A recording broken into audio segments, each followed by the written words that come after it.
Hey, welcome back to another daily check-in. Kind of following on from yesterday's ramble, which was all about how, after a visit to London, I'd had this, I guess, a vision of how I saw things progressing and moving and what I saw myself doing, especially around presenting and seminars and the kind of venues and the kind of platforms that I want to be speaking of. And today's musings, because that's all they are really. I've not, it being Saturday, I've not really done a huge amount of work. Although I have spent some time preparing for next weekend's Frog Graham round, which is, I probably should have done that quite some time ago. But hey ho, there we go. That's another story, another daily check-in for another time. So yeah, it's been more musings than anything and thinking. And I've been looking at this and thinking, well, you know, when I got into presenting and the kind of presenting, the well-being presenting that I'm doing at the moment, I got into it because I started doing some stuff through in the world of workplace well-being. And I'll tell you how it started, because I haven't really ever documented this before, though I've talked about it before elsewhere. Probably about 4 years ago, I guess it must have been, I was in a conversation with somebody who had was working with one of the council, Oxfordshire City Council organisations, and she said that they were looking for putting together a series of workshops, or they were doing like a kind of an away day, and they wanted a taster sessions. So I ended up doing this office athlete session with resistance bands. Really enjoyed it. It was for the council employees, and it was great that a public service like this was taking an interest and kind of actively doing something for their for the staff. So that was great, and that kind of turned into doing some more work with them. I did a series of workshops, again all on activity in the workplace.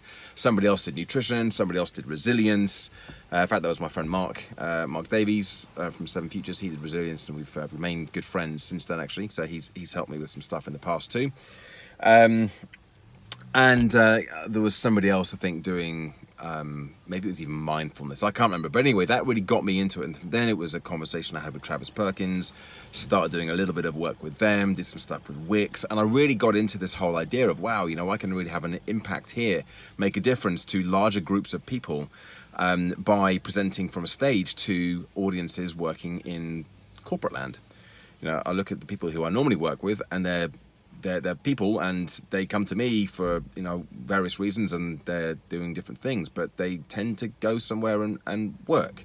So all I was doing differently here, as I realized, was I was going to the place where they were working, which was one of the biggest barriers. When I say people, what's the challenge, the main challenge you have with getting and keeping in shape? And it was like, well, I just don't have the time. And obviously when you're spending a lot of that time at work, it was a great opportunity, I felt, to really have an impact where a lot of the problems are stemming from in the first place. The fact that you're at work in it, but if you can make that work environment more conducive to staying in shape and looking after your physical and mental well-being, then all well and good. So that's kind of where I started from. And that was, you know, the Travis Perkins and Wix thing was probably about 3 years ago, 2.5 years ago. And from there, I started doing some stuff with EMC, Dell EMC.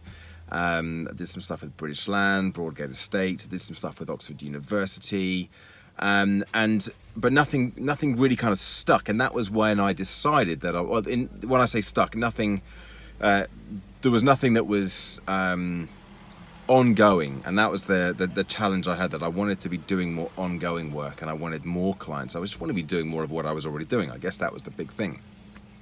So I figured that a lot of the contacts, a lot of the work that I'd done come from personal contacts. Anybody coming in who didn't know who I was, it would be a bit more of a challenge for them to fully appreciate and understand what it was, what a workplace well-being program was. And at the time, my main offering was and still is a half-day training workshop where we covered all the aspects of well-being, from physical activity, nutrition, recovery, mindset, and connection as well.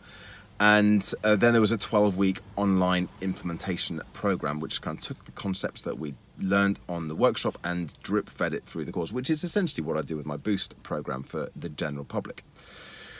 But that was quite a hard thing, I felt, to describe and to help people understand what it really was. So I then this is where I had this brainwave that actually if I got into doing more keynote talks, I could get some of the main concepts across. I could inspire people to maybe take more action, but then that would also get me in front of larger audiences and people who could then look at me and think, actually, I wonder if this guy could help us in a greater depth and help us make a bigger difference and have a bigger impact in the organization and the well-being thereof. So that was kind of where it all came from. And this year, last year, I fell into the trap, as I've recorded before, of taking my eye off the ball. I had a really good first half of the year, loads of work, loads of different organizations I was working with, and as a result of that, I wasn't really going out there looking for new work. And so when all that eventually sort of came to natural conclusions and the work was done, I didn't really have anything else coming up. So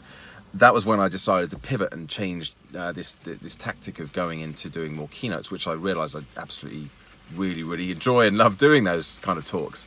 But as a consequence of that, I've sort of again taken my eye off the ball this year with the real reason I'm doing all this is because I want to be doing more of the higher impact stuff, the well-being programs, going in and helping, coaching people, teaching people.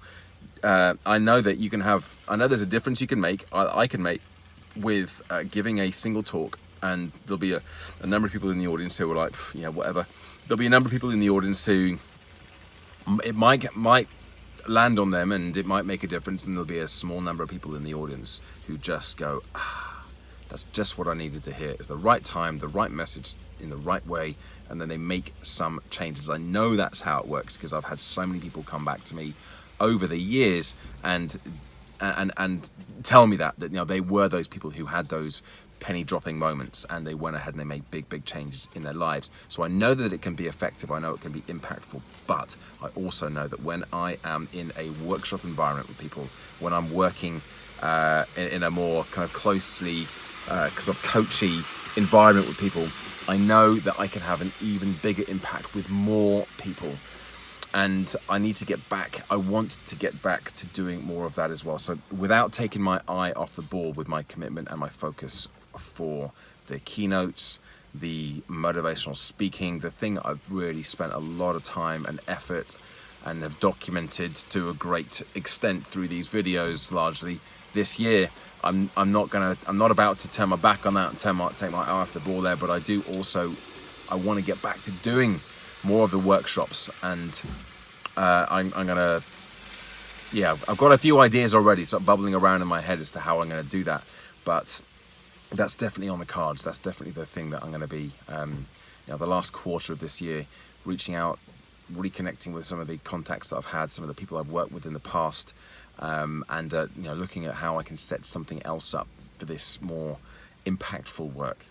So there we go, that's my thought for the day. It's my last check-in in my 30s, as it's my 40th birthday tomorrow, which I'm feeling pretty relaxed about and embracing, fully embracing, excited and optimistic for not only the next decade but for the next few months. September, actually, it's September 1st today. September is going to be a pivotal month. There's so much happening this month, and I just know that it's going to be, I just have this feeling that it's going to be a really big one. So anyway, there we go. That's my check-in for the day. I'll be back again tomorrow with probably a very brief but celebratory check-in on the birthday. And as always, like the video, subscribe to the channel if you haven't already done so, and keep an eye out for tomorrow when I will be back with another daily check-in. Bye for now.